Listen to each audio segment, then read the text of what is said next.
Smart உங்களை அன்புடன் வரவேற்கிறது. Grass, explore, when. அனைவருக்கும் இந்த நாள் இனிய நாளாக அமைய வாழ்த்துக்கள். இன்றைக்கி ஒரு நல்ல டாப்பிக்கோட இந்த வீடியோவை நம்ம ஸ்டார்ட் பண்ணிடலாம். Chapter 2 arithmetic expressions. அதில் 2.1 டாபிக் வந்து simple expressions and comparing expressions பற்றி இப்போ டிஸ்கஸ் பண்ண போகிறோம். சிம்பிள் எக்ஸ்பிரஷன்ஸ் அது தெரிஞ்சிருக்கிறதுக்கு முன்னாடி அரித்மெட்டிக் எக்ஸ்பிரஷன்னா என்னன்னு தெரிஞ்சுக்கலாம். எக்ஸ்பிரஷன் அப்படின்னாலே நிறைய டேர்ம்ஸ் இருக்கும், அதுதான் எக்ஸ்பிரஷன். கலெக்ஷன் ஆஃப் டேர்ம்ஸ் அப்படி கூட சொல்லலாம். மோர் தேன் ஒன் டேர்ம் இருக்கும் ஆக்சுவலி, அதுதான் எக்ஸ்பிரஷன். ஸோ இந்த எக்ஸ்பிரஷன் வந்து ப்ளஸ் மைனஸ் இந்த ரெண்டு ஆப்ரேஷன் வச்சு தான் பிரிப்பாங்க. இந்த எக்ஸ்பிரஷனில் பார்த்தீங்கன்னா ப்ளஸ் மைனஸ் அப்படின்னு ஆப்ரேஷன் வச்சு நிறைய டேர்ம்ஸ் இருக்கும். ஸோ இந்த மாதிரி அடிஷன் அண்ட் சப்ராக்ஷன் இருக்கிற டேர்ம்ஸ் எல்லாம் சேரும்போது அதை நம்ம எக்ஸ்பிரஷன் அப்படின்னு சொல்லுவோம். ஃபார் எக்ஸாம்பிள் 13 + 5 இது ஒரு எக்ஸ்பிரஷன். 8 - 2 இது ஒரு எக்ஸ்பிரஷன். 7 + 6 - 2 இது ஒரு எக்ஸ்பிரஷன். ஆனால் இதில் 3 டேர்ம் இருக்கு, இதில் 2 டேர்ம் இருக்கு. 17 - 2 + 9 - 8 இது ஒரு எக்ஸ்பிரஷன். ஸோ இது எல்லாமே அரித்மெட்டிக் எக்ஸ்பிரஷன். ஏன்னா இங்கே நியூமரிக்கல் வேல்யூஸ் மட்டும்தான் இருக்கு, அன்னோன்ஸ்லாம் இருக்காது. அதாவது வேரியபிள்ஸ் XYZ அந்த மாதிரிலாம் வேரியபிள்ஸ் இருக்காது, ஒன்லி நம்பர்ஸ் மட்டும் இருக்கும். அண்ட் இந்த நம்பர்ஸும் ப்ளஸ் அண்ட் மைனஸால பிரிக்கப்பட்டிருக்கும். ஸோ அதை அப்படி வச்சுதான் இது ஒரு எக்ஸ்பிரஷன் அப்படின்னு நம்மளால சொல்ல முடியும். ஆல்சோ ப்ளஸ் மைனஸ் வச்சு மட்டும்தான் வருமா அப்படின்னு கேட்டால் கிடையாது. மல்டிப்ளிகேஷன் டிவிஷனும் கூட வரும். பட் ப்ரைமர்லி ப்ளஸ் மைனஸ் வச்சு டேர்ம்ஸாக பிரிப்பாங்க. வேரியபிளோட சேரும்போது ப்ளஸ் அண்ட் மைனஸை மட்டும் கான்சென்ட்ரேட் பண்ணுவாங்க. இங்கே பியூரா அரித்மெட்டிக் மட்டும் இருக்கிறனால இன்டூ அண்ட் டிவிஷனும் வரும். ஸோ 13 × 5 வந்து ஒரு எக்ஸ்பிரஷன். 49 / 7 ஒரு எக்ஸ்பிரஷன். இதுவுமே 2-3 இதோட சேர்த்து வரும். For example 10 × 3 + 6 - 8 / 2. ஸோ இது ஒரு எக்ஸ்பிரஷன். இதில் எல்லா ஆப்ரேஷனும் இருக்கு. ஸோ எல்லாமே எக்ஸ்பிரஷன் தான். இந்த மாதிரி டிஃப்ரெண்ட் அரித்மெட்டிக் எக்ஸ்பிரஷன்ஸ் இருக்கு. ஸோ இப்போ இந்த அரித்மெட்டிக் எக்ஸ்பிரஷன் நம்மளோட ரியல் லைஃப்ல நிறைய தேவைப்படும். இதில் சிம்பிள் எக்ஸ்பிரஷன் என்னன்னா சிம்பிளாக இருக்கிறது, இந்த ஒரே ஒரு ஆப்ரேஷன் வச்சு இருக்கிறது எல்லாமே simple expression. They are quite simple to solve. இப்போ இந்த சிம்பிள் எக்ஸ்பிரஷனுக்கு ரிலேட்டடாக ஃபியூ சம்ஸ் டிஸ்கஸ் பண்ணலாம். ஸோ அதில் ஒரு ஃபர்ஸ்ட் சம் பார்த்தீங்கன்னா, Mallika spends ₹25 every day for lunch at school. So ஒவ்வொரு நாளும் ₹25 ஸ்பெண்ட் பண்ணுறாங்க. Write the expression for the total amount. Total அமௌண்ட்டுக்கு ஒரு எக்ஸ்பிரஷன் எழுதணும். She spends on lunch in a week from Monday to Friday. மண்டேலேருந்து Friday வரைக்கும் அப்போ அவங்க லஞ்சுக்கு பே பண்ணியிருப்பாங்கல்ல, அப்போ அந்த டோட்டல் அமௌண்ட்டோடைய வேல்யூக்கு ஒரு எக்ஸ்பிரஷன் எழுத சொல்கிறாங்க. இது நம்ம லோவர் கிளாஸ்லேயே படிச்சிருப்போம்ல, ஒரு சாக்லேட் ₹10 5 சாக்லேட்ஸ்க்கு என்ன பண்ணுவோம், மல்டிப்ளை பண்ணுவோம். ஸோ அதே கான்செப்ட் தான். ஒரு நாளைக்கு ₹25, மண்டே டு ஃப்ரைடே 5 டேஸ்க்கு நம்ம அப்போ மல்டிப்ளை பண்ணணும். நம்ம மல்டிப்ளை பண்ணி ஆன்சர் எழுத தேவையில்ல, ஜஸ்ட் அந்த எக்ஸ்பிரஷன் எழுதுனா போதும். So total amount equal to ஒரு டேக்கு 25னா 5 டேஸ்க்கு × 5. ஸோ இதுதான் அந்த எக்ஸ்பிரஷன். நம்ம மல்டிப்ளை பண்ணி ஆன்சர் எழுதணும்னு அவசியமே கிடையாது. ஸோ இதை வேர்ட்ஸில் எப்படி எழுதலாம்னா, தி ப்ராடக்ட்னா multiplication, product of 25 and 5 or 5 × 25 எப்படினாலும் எழுதலாம். இதெல்லாம் வந்து இந்த எக்ஸ்பிரஷனை வேர்ட்ஸில் எழுதும் போது, இது வந்து எக்ஸ்பிரஷனை நம்ம டிஜிட்ஸில் எழுதுறோம். ஸோ இந்த மாதிரி தான் ஸ்டேட்மெண்ட் கொடுத்துருப்பாங்க, நம்ம எக்ஸ்பிரஷனை எழுத வேண்டியது இருக்கும். ஸோ இப்போ இதே மாதிரி நம்ம கம்பேர் பண்ண வேண்டியதும் வரும். கம்பேர் எப்படி பண்ணுவோம்னா, இப்போ நான் ஒரு 2 எக்ஸ்பிரஷன் எடுத்துக்கிறேன். ஒரு எக்ஸாம்பிளுக்கு 10 × 5 ஒரு எக்ஸ்பிரஷனும் 7 + 8 ஒரு எக்ஸ்பிரஷனும் எடுத்துக்கிறேன். இப்போ இந்த எக்ஸ்பிரஷன் பெருசா இந்த எக்ஸ்பிரஷன் பெருசா அப்படின்னு கேட்டால் நமக்கு தெரியும் 10 5s are 50, பட் 7 + 8 வந்து வெறும் 15 தான். ஸோ ஆப்வியஸாக திஸ் இஸ் கிரேட்டர். இந்த மாதிரி எக்ஸ்பிரஷனை கம்பேர் பண்ணிட்டு நம்ம அது எது கிரேட்டர், எது லெஸ்ஸர், எது ஈக்குவல் டுன்னு நம்மளால கண்டுபிடிக்க முடியும். சிமிலர்லி 11 - 5, 4 × 3, ஆப்வியஸாக இதுதான் கிரேட்டர். ஸோ இப்போ சம்ஸ் பார்க்கலாம். Fill in the blanks to make the expression equal on both sides of the equal to sign. So ரெண்டு பக்கமும் ஈக்குவல் ஆகணும், அதுக்கேற்ற மாதிரி நம்ம வேல்யூ ஃபில் பண்ண போகிறோம். இது வந்து ரெண்டு மெத்தடில் போடலாம். ஒன்று ஸ்டெப்பாக போடலாம், இன்னொன்று மைண்டிலே கேல்குலேட் பண்ணி போடலாம். நம்ம ரெண்டுமே டிஸ்கஸ் பண்ணலாம். 13 + 4 வந்து 17. ஸோ 17 LHSல இருக்குது, பட் RHSல வெறும் 6 தான் இருக்குது. அப்போ 6 கூட என்ன சேர்ந்தா அந்த 17 வரும் அப்படின்னு நம்ம கண்டுபிடிக்கணும். ஸோ 6 கூட 11 ஆட் பண்ணோம் அப்படின்னா 17 கிடைக்கும். இப்படி மைண்ட்லேயே கேல்குலேட் பண்ணி போட்டாலும் போடலாம். 1 மார்க்குக்கு it is totally okay. But ஸ்டெப்ஸாக போட தெரிஞ்சாதான் இது ஹையர் மார்க் சம்மில் கேட்டாலும் நம்மளால சால்வ் பண்ண முடியும். பெரிய நம்பராக இருந்தாலும் சால்வ் பண்ணுறதுக்கு ஈஸியாக இருக்கும். ஸோ இப்போது ஸ்டெப்பாக எப்படி போடுறதுன்னா, ஏ சம் வந்து 13 + 4 = dash + 6. 13 + 4 17. 17 = dash + 6. இந்த +6 = தாண்டி வரும்போது -6 ஆகிடும். ஏன்னா ஈக்குவல் டு சைனை தாண்டி ஒரு சைன் வரும்போது ப்ளஸ்ஸாக இருந்தால் மைனஸ் ஆகும், மைனஸாக இருந்தால் ப்ளஸ் ஆகும், டிவிஷனாக இருந்தால் மல்டிப்ளிகேஷன் ஆகும், மல்டிப்ளிகேஷனாக இருந்தால் டிவிஷன் ஆகும். ஸோ 17 - 6 அதுதான் இந்த டேஷில் வரும், விச் இஸ் 11. ஸோ 11 தான் ஆன்சர். இப்போ ஆட் பண்ணி பாருங்களேன். 13 + 4 17, 11 + 6 17. Next B sum 22 + dash = 6 5s are 30. Again இந்த 22க்கு முன்னாடி இங்கே எதுவுமே இல்லைன்னா ப்ளஸ் இருக்குன்னு அர்த்தம். ஸோ அது ஈக்குவல் டு தாண்டி வரும்போது மைனஸ் ஆகும். So dash = 30 - 22. சப்ராக்ட் பண்ணோம்னா 8. 22 + 8 30. 6 5s are 30. C some. இந்த மாதிரி டிரான்ஸ்போஸும் பண்ணலாம். அப்படி இல்லைன்னா 8 × dash = 64 / 2. இப்போ எந்த பக்கம் டேஷ் இல்லையோ அதை மட்டும் எடுத்துக்கலாம். இந்த RHS 64 / 2 32. ஸோ 8 இருக்கு, இன்டூ என்ன பண்ணால் 32 வரும் நமக்கு தெரியாது. ஸோ இந்த பக்கம் LHSல பார்த்தீங்கன்னா 8 × dash இருக்கு. ஸோ 8 × என்ன பண்ணால் 32 வரும் அப்படின்னு பார்த்தீங்கன்னா 4. 8 4s are 32. ஸோ ஆன்சர் அப்படியே 4 எழுதலாம். இல்லை நான் டிரான்ஸ்போஸ் பண்ண போகிறேன்னா மல்டிப்ளிகேஷன் இருக்கு இல்லையா, இந்த 8. ஸோ ஈக்குவல் டு தாண்டி வரும்போது டிவிஷன் ஆகும். ஸோ 32 / 8 வந்து 4. ஸோ இப்படி கூட நம்ம கண்டுபிடிக்க முடியும். D some 34 - dash = 25. ஸோ நமக்கு தேவை 25 வேணும், ஆனால் அங்கே ஆல்ரெடி 34 இருக்குது. அப்போ அதில் என்ன மைனஸ் பண்ணால் நமக்கு 25 கிடைக்கும் அப்படின்னு தெரிஞ்சுக்கிறதுக்கு 34 - 25 மைனஸ் பண்ணணும். இதுலேருந்து சப்ராக்ட் பண்ணால் 9. ஸோ 34ல் 9 சப்ராக்ட் பண்ணும்போது எனக்கு 25 கிடைச்சிரும். ஸோ இது டிரான்ஸ்போஸில் நம்ம எப்படி போடுவோம்னா 34 + 25 இந்த பக்கம் வரும்போது அது -25 ஆகிடும். மைனஸ் டேஷ் இந்த பக்கம் வரும்போது ப்ளஸ் டேஷ் ஆகிடும். ஸோ இது சப்ராக்ட் பண்ணால் 9. எப்போவுமே ஒரு வேரியபிளோட சைன் அதுக்கு ஃப்ரண்ட்ல இருக்கிறது தான் பார்க்கணும், ப்ளஸ் மைனஸ்னு. ஸோ அடிஷனாக இருந்தால் ஈக்குவல் டு தாண்டி போகும்போது சப்ராக்ஷன், சப்ராக்ஷனாக இருந்தால் ஈக்குவல் டு தாண்டி போகும்போது அடிஷன், மல்டிப்ளிகேஷனாக இருந்தால் ஈக்குவல் டு தாண்டி போகும்போது டிவிஷன், டிவிஷனாக இருந்துச்சுன்னா ஈக்குவல் டு தாண்டி போகும்போது மல்டிப்ளிகேஷன். நம்ம இது லோவர் கிளாஸ்லேயே டிரான்ஸ்போஸ் பண்ணியிருப்போம்ல, அதே கான்செப்ட் தான். அப்படி 1 மார்க்குக்கு இவ்வளோ ஸ்டெப்ஸ் வேண்டாம், டக்குன்னு போட முடியும் அப்படின்னு சொன்னால் நம்ம மைண்டில் திங்க் பண்ணி போட்டுக்கலாம்.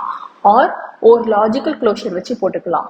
லாஜிக்கல் க்ளோஷர்னா லைக் 6 5s are 30 இருக்கு. ஸோ RHSல 30 இருக்கு, பட் LHSல ஆல்ரெடி 22 இருக்கு. அப்போ இந்த 22 கூட என்ன ஆட் பண்ணால் 30 வரும் அப்படின்னு நமக்கு யோசிக்கும் போது 8ன்னு நம்ம ஈஸியாக கண்டுபிடிச்சிடலாம். ஸோ இந்த மாதிரி லாஜிக்கல் திங்கிங்கில் வச்சு கூட நம்ம ஆன்சர் பண்ணலாம், ஏன்னா இது ஜஸ்ட் 1 மார்க் தான். ஓகே, செகண்ட் சம் அரேஞ்ச் இன் அசெண்டிங் ஆர்டர். நிறைய அரித்மெட்டிக் எக்ஸ்பிரஷன் கொடுத்துருக்காங்க, அது அசெண்டிங் ஆர்டரில் அரேஞ்ச் பண்ண சொல்கிறாங்க. 67 - 19 வந்து 48. 67 - 20 47. 35 + 25 60. 5 11s are 55. 120 / 3 40. ஸோ இதில் எது ரொம்ப ஸ்மாலஸ்ட் அப்படின்னு பார்த்தோன்னா இந்த 40. அசெண்டிங் ஆர்டர்னா ஸ்மால் டு பிக் இல்லையா? ஸோ ஃபஸ்ட்டு அந்த வேல்யூ, அதுக்கு அடுத்தது வந்து 47 இந்த வேல்யூ, அதுக்கு அடுத்த பெருசு இது, அதுக்கு அடுத்த பிக்கர் நம்பர் திஸ் ஒன், அதுக்கப்புறம் லாஸ்ட்டாக தான் பிக்கர் நம்பர். ஸோ கொடுத்துருக்கிற நம்பரை நம்ம சால்வ் பண்ணி அசெண்டிங் ஆர்டரில் எழுதிட்டு அதோடைய கரஸ்பாண்டிங் எக்ஸ்பிரஷன்ஸையும் நம்ம எழுதிட்டோம். இப்போது நம்ம இங்கே சால்வ் பண்ணி அப்புறம் எழுதியிருக்கோம் இல்லையா? சால்வ் பண்ணாமலே எப்படி கம்பேர் பண்ணுறது, எப்படி ஈஸியாக கம்பேர் பண்ணலாங்கிறத நெக்ஸ்ட் டிஸ்கஸ் பண்ணலாம். ஸோ கம்பேரிங் எக்ஸ்பிரஷனில் நம்ம எக்ஸ்பிரஷன்ஸை கம்பேர் பண்ண போகிறோம் வித்தவுட் கேல்குலேட்டிங் இட். அது எப்படி பண்ணுறதுன்னு இப்போ டிஸ்கஸ் பண்ணலாம். இப்போது இந்த 1023 + 125 ஒரு எக்ஸ்பிரஷனாகவும், ரைட் ஹேண்ட் சைடில் 1022 + 128 ஒரு எக்ஸ்பிரஷனாகவும் இருக்குது.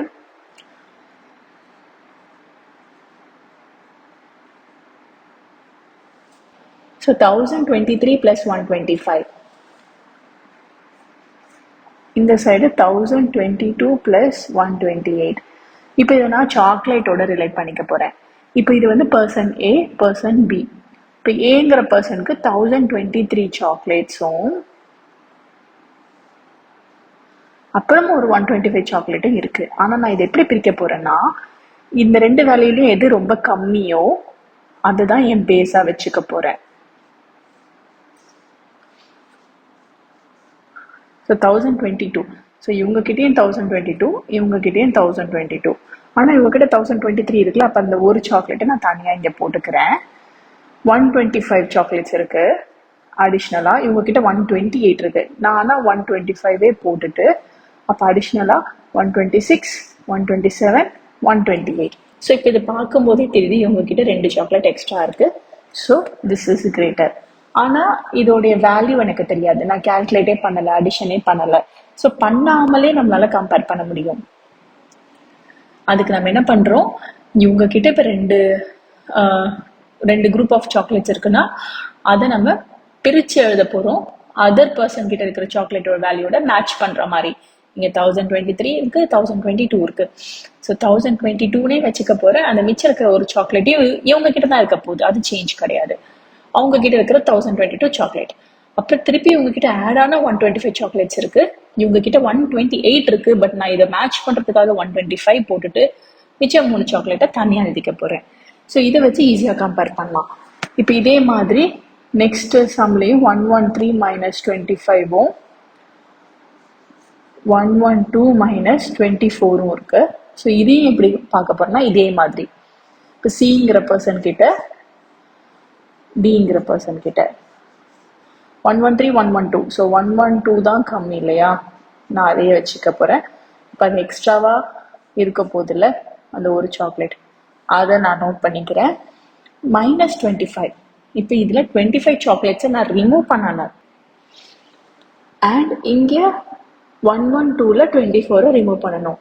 ஸோ ஃபஸ்ட்டு நான் சியில் உள்ளது ரிமூவ் பண்ண போகிறேன். சிங்கிற பர்சன் கிட்ட 25 ரிமூவ் பண்ணணும். நான் முதல் இந்த 1 ரிமூவ் பண்ணிக்கிறேன். அப்புறம் இந்த 112லேருந்து 24 ரிமூவ் பண்ணணும். ஸோ -24. இங்கே ஆல்ரெடி 112 தான் இருக்குது, அதில் -24. ஸோ ரெண்டுமே சேம் தான். 112ல் -24 பண்ணாலும் இங்கே 112ல் -24 பண்ணாலும் ரெண்டுமே சேம். So equal. ஆனால் எனக்கு இப்போ ஃபைனல் ஆன்சர் தெரியாது, ஜஸ்ட் கம்பேர் மட்டும் பண்ண முடியும். ஸோ கேல்குலேட் பண்ணாமலேயுமே நம்மளால கம்பேர் பண்ண முடியும். இப்போ அதுக்கு ரிலேட்டடாக ஃபியூ சம்ஸ் பார்க்கலாம். A sum 245 + 289. ஸோ நான் என்ன பண்ண போகிறேன்னா, இந்த 245 + 289 பாக்ஸ் போட்டுட்டு 246 + 285 இருக்குது. நான் வந்து சேம் டேர்முக்கு கொண்டு வர போகிறேன். இந்த 245, 246, 245 தான் கம்மி. ஸோ 245 + 289, 285, 285 தான் கம்மி. ஸோ எனக்கு இங்கேயும் 285 வேணும். ஆனால் 289 இருக்குது. அப்போ 285 தான் நான் எழுத போகிறேன். அப்படின்னா +4 எழுதிப்பேன். ஸோ 285, 86, 87, 88, 89. 289 நான் 285 + 4ன்னு பிரிச்சுக்கிறேன். இப்போ அதே மாதிரி இங்கே 245 தானே கம்மி. ஸோ 245 + 1ன்னு போட்டுக்கணும். 246 இன்னும் 245ஓட மேட்ச் பண்ணுறதுக்கு. 285 அப்படியே இருக்கலாம். இப்போ காமன் டேர்ம்ஸ் எல்லாம் ரிமூவ் பண்ணிட்டு மிச்சம் இருக்கிறத வச்சு நம்மளால ஈஸியாக கண்டுபிடிக்க முடியும் எது கிரேட்டர்ன்ட்டு. அதாவது இங்கேயும் 245 இருக்கு, இங்கேயும் 245 இருக்கு, 285 இருக்கு, 285 இருக்கு. 4 பெருசா 1 பெருசா? ஆப்வியஸா 4 தான் பெருசு. So this is greater. இப்போ இதே மாதிரி பி சம் 273 மைனஸ் 145, RHSல 272 மைனஸ் 144. இந்த 273 நான் 272 பிளஸ் 1 எழுத போறேன். ஏன்னா 273ங்கிறது 272 பிளஸ் 1 தான். ஏன்னா இந்த 272 எனக்கு மேட்சிங்க்கு வேணும். இப்போ நான் இதில் மைனஸ் 145 பண்ணணும். நான் மொத்தமாக மைனஸ் பண்ணாமல் மைனஸ் 144 பண்ணிக்கிறேன். 145 மைனஸ் பண்ண வேண்டிய இடத்துல 144 தான் பண்ணியிருக்கேன். அப்புறம் இன்னொரு மைனஸ் ஒன்னையும் பண்ணிக்கிறேன். டோட்டலாக நான் 145 பண்ணணும். அதை நான் பிரித்து தனித்தனியாக மைனஸ் பண்ண போகிறேன். ஃபார் எக்ஸாம்பிள், இப்போ எனக்கு 10 மைனஸ் பண்ணணும்னு வச்சுப்போமே. நான் ஃபஸ்ட்டு ஒரு -7 மட்டும் பண்ணிட்டேன். அப்புறமா என்ன பண்ணணும்? நான் இன்னொரு -3 பண்ணணும். ஏன்னா மொத்தமாக நான் 10 மைனஸ் பண்ணணும். இதை நீங்கள் உங்கள் ஃபிங்கர்ஸோட ஹெல்ப் எடுத்துக்கோங்க. டோட்டலாக நான் 10 மைனஸ் பண்ணணும். ஃபஸ்ட்டு நான் ஒரு 7 மைனஸ் பண்ணிவிட்டேன். அப்புறமா நான் மிச்சம் ஒரு 3 மைனஸ் பண்ண போகிறேன். அதே கான்செப்ட் தான் இங்கேயும். ஸோ ரைட் ஹேண்ட் சைடில் அந்த 272 அப்படியே இருக்கும், மைனஸ் 144 அப்படியே இருக்கும். So 272 minus 144 minus 144. இங்கே ஒன்றுமே இல்லை, 0 இருக்குது. இங்கேயும் +1 -1, அதாவது 1 - 1 0. ஸோ ரெண்டுமே ஈக்குவல். இப்பயுமே எனக்கு இதோட சப்ராக்ட் பண்ணால் என்ன வேல்யூன்னு தெரியாது, பட் என்னால் கம்பேர் பண்ண முடியும். நெக்ஸ்ட் சி சம் 364 இருக்கு இல்லையா, நான் அதை 363 + 1ன்னு எழுதிக்க போகிறேன். இந்த 587 அப்படி எழுதிக்கிறேன். RHSல 363 அப்படியே இருக்கட்டும். 589 நான் 587 + 2ன்னு எழுத போகிறேன். ஏன்னா 587 + 2வும் 589 தான். இப்போ நான் கம்பேர் பண்ணும்போது 363 587, இந்த பக்கம் 1 இருக்குது, இந்த பக்கம் 2 இருக்குது. அப்போ இதுதான் கிரேட்டர். ஸோ இந்த மாதிரி போடுறதுனால ஈஸியாக எது கிரேட்டர் அப்படின்னு சொல்லிட்டு நம்மளால கண்டுபிடிக்க முடியும் without actually calculating it. D sum 124 + 245 LHS அப்படியே வச்சுக்க போகிறேன். RHSல 129 இருக்கு. நான் அதை 124 + 5ன்னு எழுதிக்கிறேன். ஏன்னா 124 + 5 129 தான். எனக்கு இதோட மேட்ச் பண்ணணும். அடுத்த வேல்யூ அதே மாதிரி எழுதிக்கிறேன். ஸோ காமன் டேர்ம்ஸ் எல்லாம் நான் கேன்சல் பண்ணேன்னா இந்த பக்கம் 0 இருக்குது, இந்த பக்கம் 5 இருக்குது. ஸோ இதுதான் கிரேட்டர். Next last some 213 - 77. இங்கே 214 நான் 213 + 1ன்னு எழுத போகிறேன். ஏன்னா 213 + 1 214. எனக்கு இதோட மேட்ச் பண்ணணும். -76. இங்கே 213 நான் 77 மைனஸ் பண்ணணும். ஃபஸ்ட்டு 76 மட்டும் மைனஸ் பண்ணிக்கிறேன். அதுக்கப்புறம் அந்த மிச்சம் ஒன்றையும் மைனஸ் பண்ணிக்கிறேன். இங்கே 213 + 1 -76. 213 - 76 காமன். இந்த பக்கம் -1 இருக்குது, இந்த பக்கம் +1 இருக்குது. ஸோ இதுதான் கிரேட்டர். ஏன்னா -1 நெகட்டிவ் வேல்யூ. -1ங்கிறது நெகட்டிவ் வேல்யூ, +1ங்கிறது பாசிட்டிவ் வேல்யூ. -1ங்கிறது 0க்கு முன்னாடி இருக்கிற நம்பர், 0வை விட கம்மி. பட் +1ங்கிறது 0வை விட கிரேட்டர். அதனால +1 தான் கிரேட்டர் வேல்யூ. ஸோ இதுதான் கிரேட்டர். நம்ம சப்ராக்ட் பண்ணி பார்த்தாலும் நமக்கு சேம் சிம்பிள் தான் இருக்கும். சிம்பிள் எதுவும் மாற போகிறதில்ல. 214 - 76 என்னன்னு பார்த்தீங்கன்னா 138. சும்மா ஒரு கிராஸ் செக்காக நான் இப்போ சொல்கிறேன். ஆக்சுவலி சப்ராக்ட் பண்ணி பார்க்கணுன்னு அவசியமே இல்லை. இது 136. ஆப்வியஸ்லி அதுதான் கிரேட்டர். இதோட இந்த டாப்பிக்கு ரிலேட்டடான சம்ஸ்லாம் நம்ம டிஸ்கஸ் பண்ணிட்டோம். நெக்ஸ்ட்டு வேறு டாபிக் டிஸ்கஸ் பண்ணலாம். தேங்க்யூ. இந்த வீடியோவை பார்த்த அனைவருக்கும் நன்றி. இந்த வீடியோ உங்களுக்கு பிடிச்சிருந்தா லைக் பண்ணுங்கள். ஏதாவது டவுட்ஸ் இருந்துச்சுன்னா கீழே கமெண்ட் பண்ணுங்கள். அண்ட் எல்லோரோட பெனிஃபிட்டுக்காகவும் ஷேர் பண்ணுங்கள். அண்ட் முக்கியமாக சப்ஸ்கிரைப் பண்ணிடுங்க. அப்புறம் எந்த அப்டேட்ஸும் மிஸ் பண்ணாமல் இருக்க அந்த நோட்டிஃபிகேஷன் ஐக்கானையும் ப்ரெஸ் பண்ணுங்கள்.